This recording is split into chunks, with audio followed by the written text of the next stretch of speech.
we want to remember that when you push play in this legal movie, you you were actually walking down two paths or two choices at the same time. You were trying to operate privately and publicly, and that's why when the two collide, what we call doing a job in the mammon world or the money world, a job was defined in the British language as official public business for private dishonest gain, because you're taking something out of the public and you're using it privately, and of course for that usage you have to pay tax on it.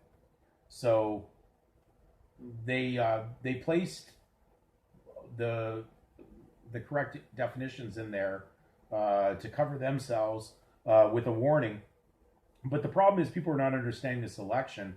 And in the Bible, as we had spoken of in the previous videos, there's an elective choice. Now, we're supposed to make our election sure with Christ if we're going down the spiritual. So if you're going to be under the kingdom of God's sovereignty, you cannot be in the kingdom of, or the kingdoms of the legal world, or the imagination of Satan in the fiction. So eating from the forbidden fruit, going down the tree of the knowledge of good and evil, which are like two paths at the same time. You can't do it.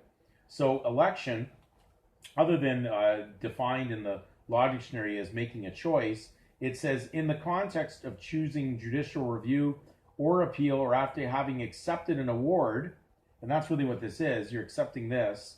The essence of the doctrine of election is that a person is properly precluded from exercising a right that is fundamentally inconsistent with another right, if he has consciously and unequivocally exercised the latter. In other words, one cannot have one's cake and eat it too. So what's happening with a lot of the groups that are out there, they're thinking they can have their cake and eat it too. And they're thinking they're going to go right back into the same system and operate, doing the same thing over again, but thinking now, oh, I didn't take the errored name and I'm going to do some other version of it now. No, you are now having to choose one path or the other path. And when you pull out of the legal will fall. It's just like I showed that title, and I'll do like a little bit of, I guess, an illustration of it in a future video where I just show a capital T. And it's just that pull, you're the upright truth supporting that bar of the legalists. And when you pull out that support, you won't be holding it up anymore, so you won't be the robber. You're going in there, you're committing larceny. You're stealing from the public and using it privately, and there's no way that's going to work.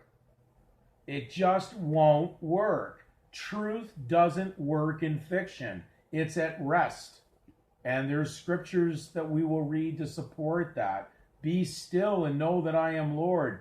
You're supposed to not be moving in their world. You're not supposed to be in there. You're not supposed to be unequally yoked with them, joined. You're not supposed to be in the stockade.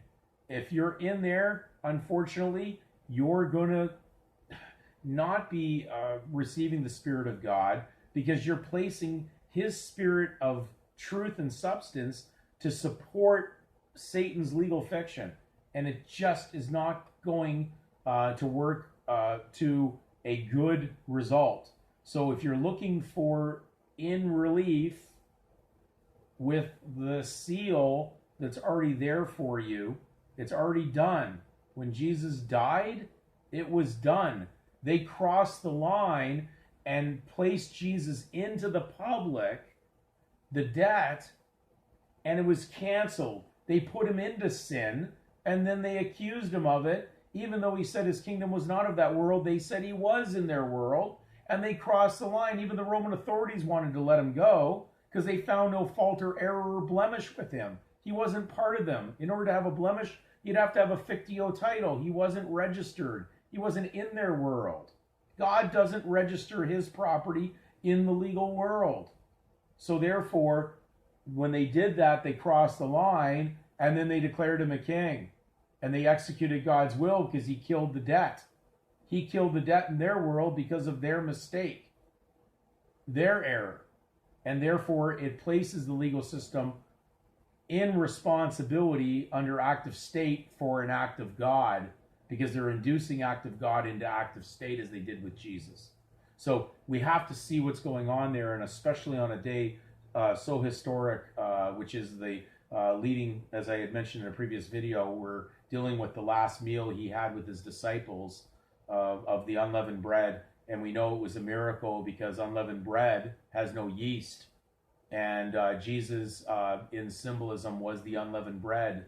And then he rose 3 days later without any leaven. So that was a miracle. He arose. So when you do this, you will understand that this will be canceled. And 3 days later, you will arise.